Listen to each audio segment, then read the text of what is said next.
چیز لگتا یہ ہے ابھی تک، اور میں اس لیے کہتا ہوں کہ ابھی تک لگتا ہے، بعض اوقات پتہ ہی نہیں چلتا، بعد میں پاکستان میں کچھ نہ کچھ گڑبڑ ہو جاتی ہے، کہ سندھ گورنمنٹ اس پہ اچھے سے کام کر رہی ہے.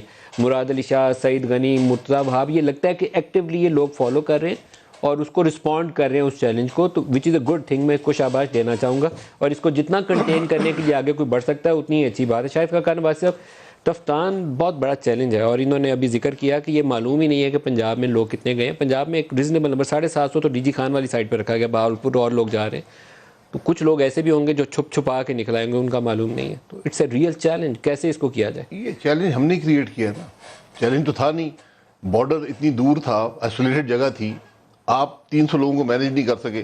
اب باقی آ رہے ہیں تو لوگ وہاں سے نکل کے بھاگ گئے ہیں. پنجاب میں بالکل سیدی صاحب ٹھیک کہہ رہے ہیں، اور یہ حقیقت ہے کہ سندھ گورنمنٹ نے ابھی تک اس سارے معاملے کو ٹھیک طرح اس چیلنج کو میٹ کرنے کی کوشش کی ہے.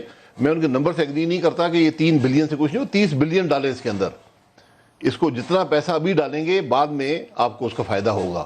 مثلا یہ شادی گھر ہیں، آپ شادی گھر بند کریں، یہاں کوارنٹین کریں لوگوں کو. یہ بنے بنائی چیزیں ہیں، ایئر کنڈیشن ہے، ہر چیز ہے.